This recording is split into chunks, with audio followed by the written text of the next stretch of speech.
More than 100 years ago, in the summer of 1914, Europe was powerful and dominant over the world.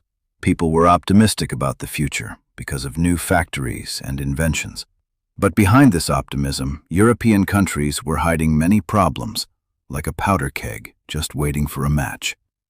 When the war began, soldiers thought they would return to their homes quickly, perhaps before the end of the year. But they were completely wrong. This war, which was called the Great War, changed the map of the world and killed millions. This is the story of World War I. Why did this war start so suddenly? There wasn't just one reason, but four dangerous reasons that came together. The first reason is alliances. The countries of Europe were divided into two teams. The first team was the Central Powers, led by powerful Germany and the Austro-Hungarian Empire. And Italy was with them at first, but it was not loyal to them. The second team was the Allied powers, led by France, massive Russia, and Britain, which was the most powerful empire in the world at that time. Each team agreed secretly that if anyone were attacked, they would fight with them. Germany was afraid of being surrounded by France and Russia, and France needed Russia to intimidate Germany. This system made any small problem grow and become a war between several countries. The second reason is the race for colonies. Germany and France were controlling many countries in North Africa and Asia in what was known as the scramble for Africa. Germany, which became powerful suddenly, felt jealous and wanted colonies for itself as well. This created problems between them, and they almost went to war several times due to crises such as the Moroccan crisis. The third reason is the arms race. Every country was making weapons and larger armies. Britain built a mighty warship called the Dreadnought, which made all other ships obsolete, while Germany responded by building similar ships and armies that reached the millions. The fourth reason, and the most dangerous, is nationalism. Every country saw itself as the best. At the same time, small peoples, especially in the Balkan region in Southeast Europe, wanted independence because the Ottoman Empire was weakening and withdrawing from it, and now Russia and Austria were competing to control the region. Peoples like the Serbs wanted a state of their own, and this threatened the Austro-Hungarian Empire, which ruled millions of Serbs, Croats, and others. This Balkan region was the powder keg waiting for the explosion, and the spark came on June 28, 1914, specifically in the city of Sarajevo, the Bosnian capital. It was an event surrounding a visit by the heir to the Austrian throne, Archduke Franz Ferdinand, and his wife, Sophie. This particular day was the national holiday of the state of Serbia, so they considered the visit an insult to them. Serbian nationalists in Bosnia hated Austrian rule, and a secret organization called the Black Hand planned to kill Ferdinand. Their first attempt failed when someone threw a bomb, but it bounced off the Archduke's car and exploded in the car behind it. Instead of escaping, the Archduke insisted on completing his tour and visiting the injured in the hospital. But by chance, the Archduke's driver lost his way, and when he tried to turn back, the car stopped right in front of a young man from the group. This young man was a student, only 19 years old, named Gavrilo Princip. He could not believe his luck then.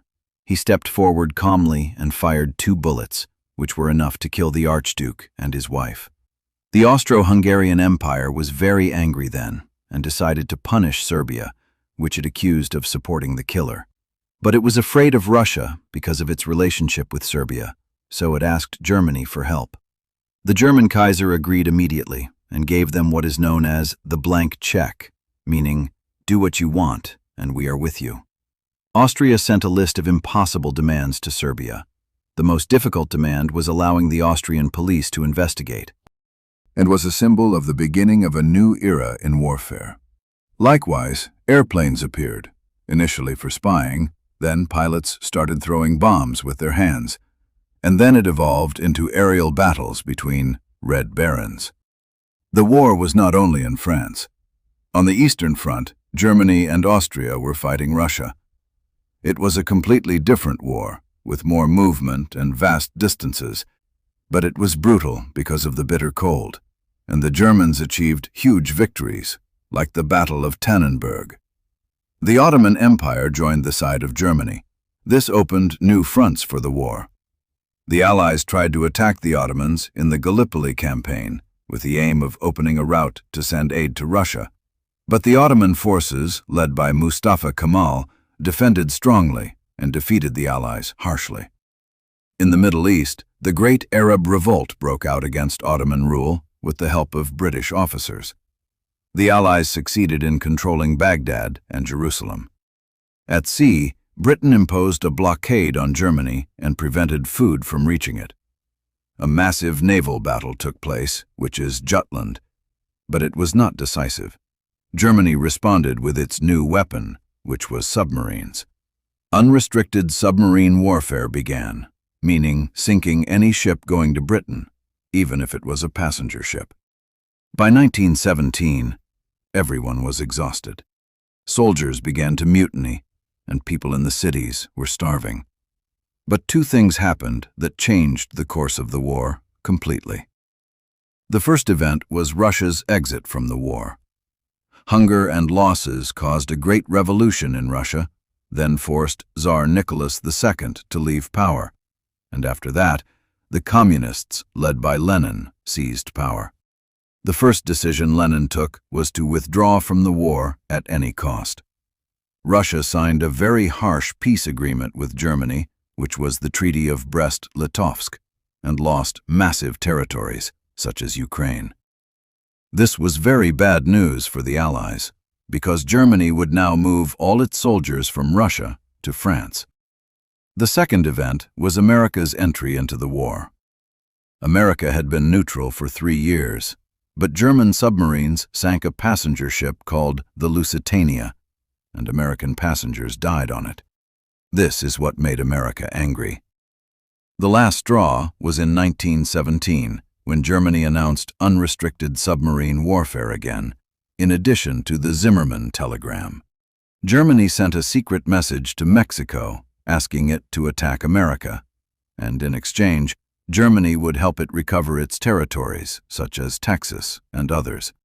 Britain discovered the message and gave it to America, and America got very angry.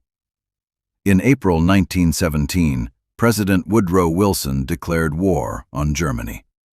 Germany knew that time was running out. It had to win in France before all the power of America arrived, as it needed time to prepare its army and send it across the ocean. In the spring of 1918, Germany bet everything on the Kaiser's offensive, or what is called the Spring Offensive. They used new tactics called stormtroopers to penetrate the trenches. At first, the attack succeeded amazingly. They broke through the Allied lines and almost reached Paris. But their soldiers were very tired and hungry. Now it was the Allies' turn. Supported by hundreds of thousands of new American soldiers full of energy and hundreds of developed tanks, the Allies began the 100 Days Offensive. This was the first modern battle that combined tanks, airplanes, and infantry together. This was the final blow. The German army began to collapse and retreat, and at the same time, Germany's allies surrendered. Bulgaria surrendered, then the Ottoman Empire, then the Austro-Hungarian Empire. Germany remained alone, and inside, the German people were starving because of the naval blockade. In the port of Kiel, German sailors mutinied and refused to go out on a final suicidal mission. And this ignited a revolution in Germany. The German Kaiser found no choice. He fled from Germany to the Netherlands. The new German government agreed to stop the war at 11 o'clock in the morning on the 11th day of the 11th month of 1918. Ceasefire. The Great War ended. The cost of the war was terrifying. About 20 million people were killed. A whole generation of youth was lost. With the end of the war, the Spanish flu pandemic spread and killed another 50 million people, more than those killed by the war itself. The victorious leaders met, including Wilson, President of America, Lloyd George, Prime Minister of Britain, and the President of France at the Palace of Versailles in Paris in 1919 to decide how they would punish Germany. 4 huge empires disappeared: the German, Russian, Austrian, and Ottoman empires. New countries appeared on the map, such as Poland, Yugoslavia, and others. In the Middle East, Britain and France drew new borders. France and Britain forced Germany to sign the Treaty of Versailles. Germany lost all its colonies and parts of its land. The size of its army was limited to only 100,000 soldiers, and it was prevented from owning airplanes, tanks, or any submarines. Most importantly, they forced Germany to admit that it was the sole guilty party for starting the war, then forced it to pay massive financial reparations estimated at billions of dollars. The Germans felt humiliated and deeply wronged. An image spread among them of the stab in the back, the idea that the German army did not lose in the field, but was betrayed by politicians at home.